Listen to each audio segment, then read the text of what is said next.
Pag-ibig sa tinubuang lupa ni Andres Bonifacio.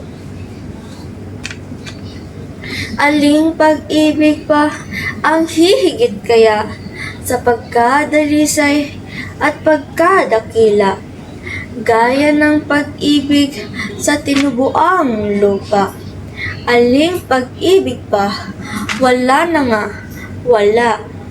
Ulit-ulitin mang basahin ng isip at isa-isahing talastasing pilit ang salita at buhay na limbag at titik ng isang katauhan. Ito'y namamasid. Banal na pag-ibig, pag ikaw ang nukal sa tapat ng puso ng sino't alinman.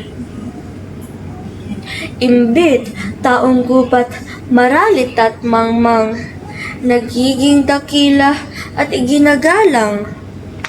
Pagpupuring lubos, palagi ang hangad sa bayang ng taong may dangal na ingat. Umawit, tumulat, kumathat, sumulat. Kalakhan din niya sinisiwalat. Walang mahalagang hindi hinihandog na may pusong mahal sa bayang nagkukop. Dugo, yaman, dunong, katis-isa't pagod, buhay may abuting magkalagot-lagot. Bakit? Alin ito nasakdal ng laki na hinahandugan ng buong pagkasi na sa lalong mahal na kapangyayari na ginugugulan ng buhay na iwi? Ay, ito ang inang bayang tinubuan.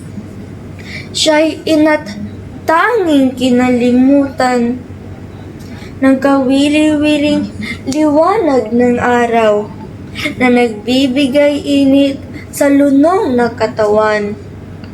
Sa kanya'y utang unang pagtanggap, simoy ng hangin, nagbigay lunas.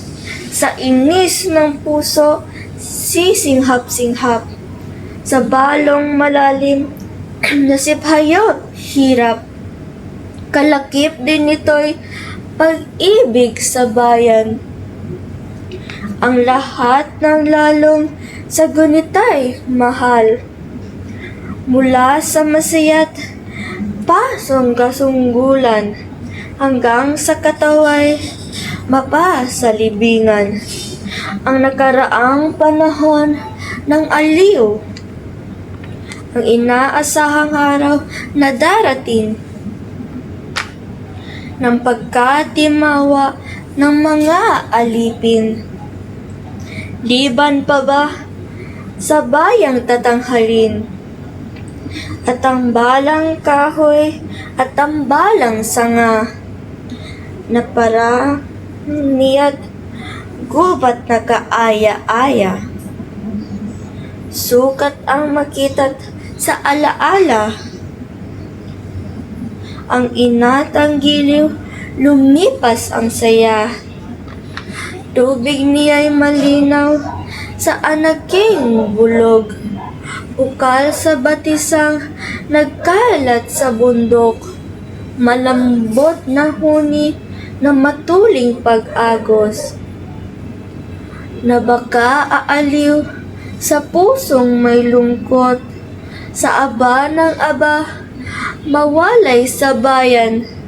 Gunita may laging sakbibi ng lumbay.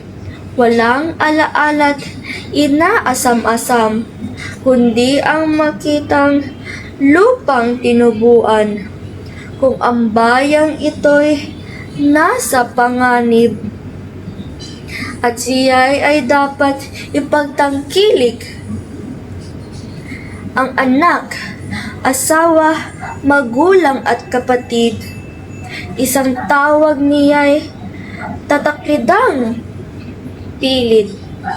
Dadapwat kung ano ang bayang Katagalugan.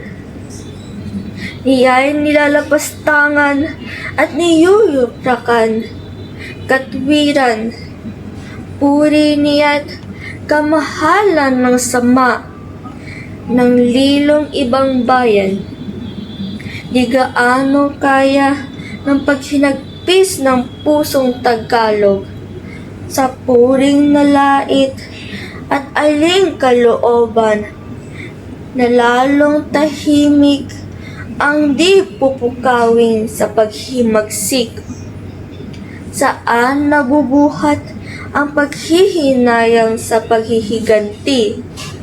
Gumugol ang buhay kung wala ring iba na kasasakladan, kundi ang lugami sa kaalipinan.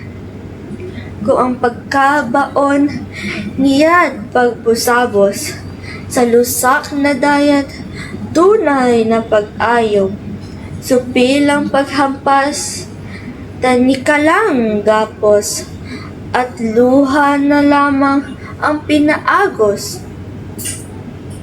Sa kanya'y anyo, sino ang tutunghay na di aayakin sa gawang nagdamdam, pusong naglilipak sa pagkasukaban, na hindi gumugol sa dugo at buhay. Mangyari kayang ito'y masulyap ng mga Tagalog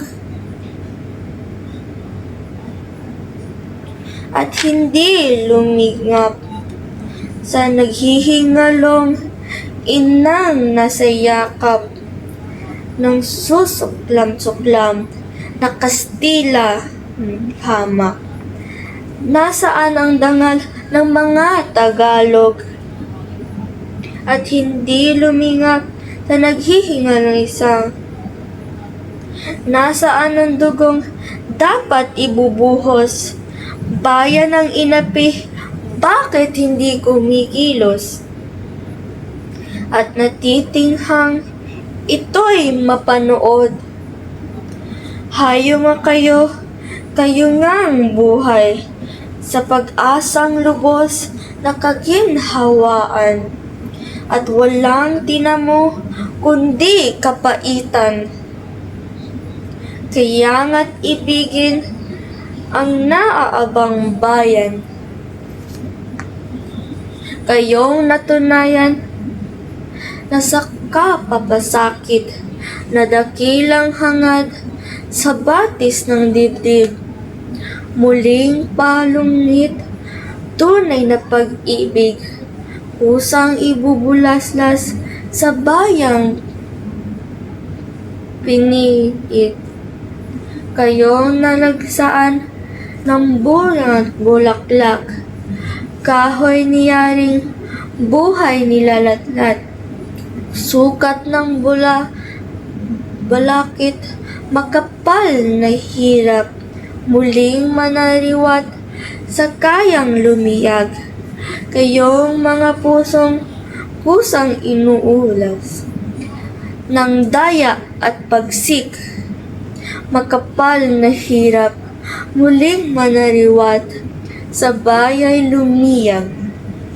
Kayong mga kusang inuusal ng kayong mga dukhang walang tanging sikap, kundi ang mabuhay sa dalitha't hirap. Ampunin ang bayan kung nasa ay lunas, sapagkat ang ginhawa niya'y ay sa lahat. Ipaghandog-handog ang buong pag-ibig, hanggang sa mga dugo'y ubusang itangis. Kung ang pagtatanggol buhay ay mapatid, ito'y kapalaran ay tungay na langit. Ang pag-ibig sa tinubuang lupa ni Andres Bonifacio.